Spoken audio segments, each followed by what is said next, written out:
Hi, in my YouTube channel, I'll be talking about what is happening in South Korea.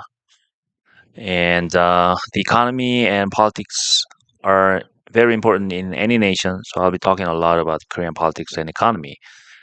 Today, I have a news article from a newspaper called Money Today, and a new political party in Korea has gained momentum and gained huge popularity, surprisingly and unexpectedly.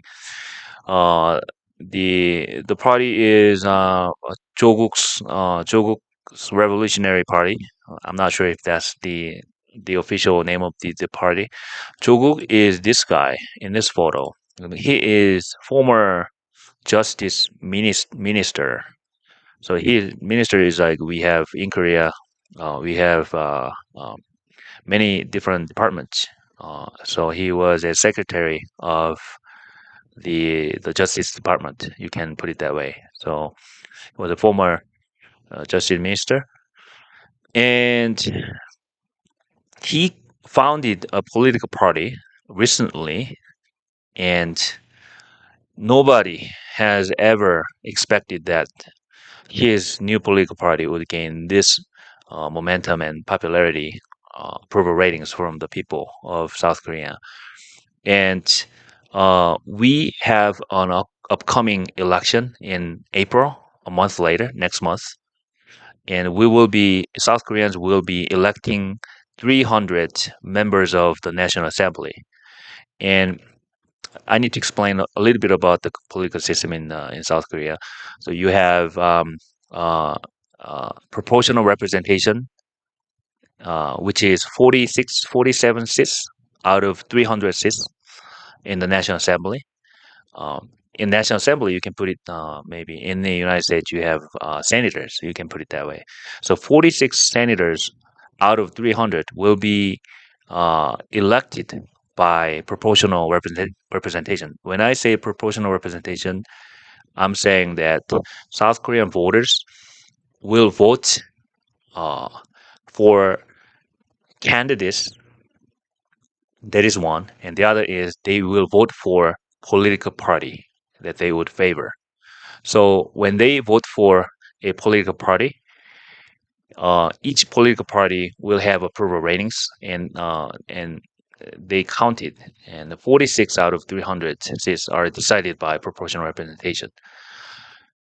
And what he's aiming is that he wants to uh, get voted for his new political party, and no one has ever noticed about his political party, because what has happened to him was that he was a former, like I said, he was a former justice minister in the previous government.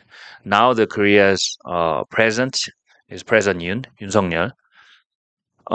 He was elected 2 years ago, and the way he was elected, the way he, I would say, captivate the Korean voters, Korean public, was that he was the top prosecutor of South Korea in the previous government. But then, surprisingly, ever since he became the top prosecutor of South Korea, he started chasing and investigating his own boss. And Joguk, this guy, was President Yoon's former boss when he was the top prosecutor of South Korea. Um, so what he did was that he uh, Yoon Suk-yeol claimed that Joguk committed a lot of financial and economic frauds and gained illegal profits, um, and he was involved in many illegal acts uh, when he uh, regarding his son and the education of his son and daughter. And the one of the cases was that Joguk's son, now in his 20s, attended George Washington University in the United States. And when he attended George Washington University, you in college you take a quiz, right? You take a quiz, and um, the allegation was that Joguk, as a parent, as a father, um, helped his son at George Washington University take the quiz. So he got online and he was talking to his son about the quiz.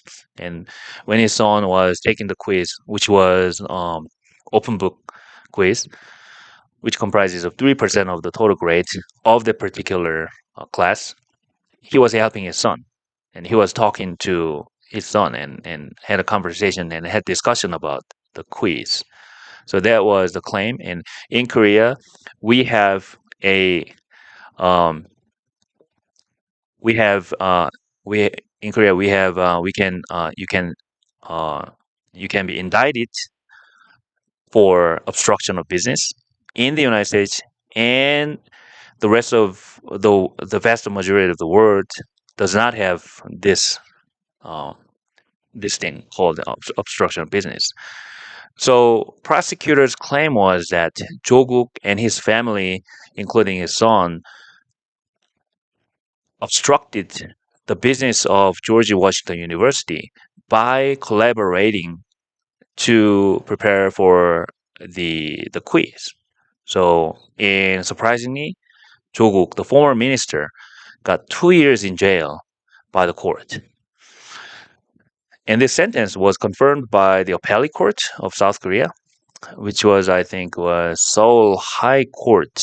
Yeah, confirmed. And but they did not put him in jail right away, so that's why he can do these political things. Um, but what is significant about this thing is that in the United States you have all those Trump cases about regarding the constitutional thing that Trump was an insurrectionist in the attack to the U.S. Congress some couple years ago after the former presidential election, former U.S. presidential election.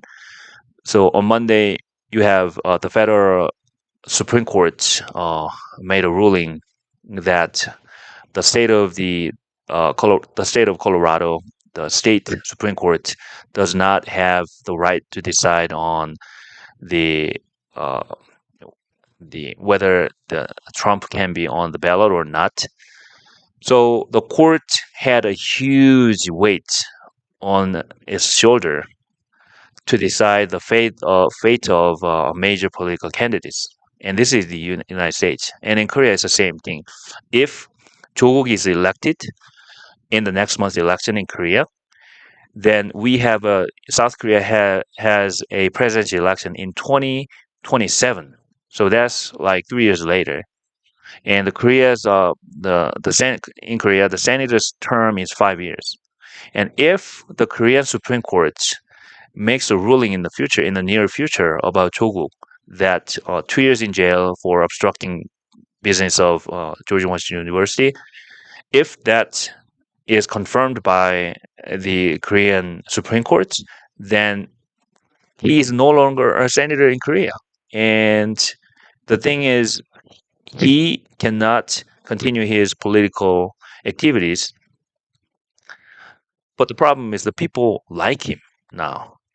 He has gone through a tremendous hardship, and I would say hardship, and as a um, he was involved in this huge political turmoil for the past 5 years, and now in return for that, the voters of South Korea, many of them are thinking that he has gone through a lot. He has gone through enough, and now is shown and displayed as approval ratings of his new political party.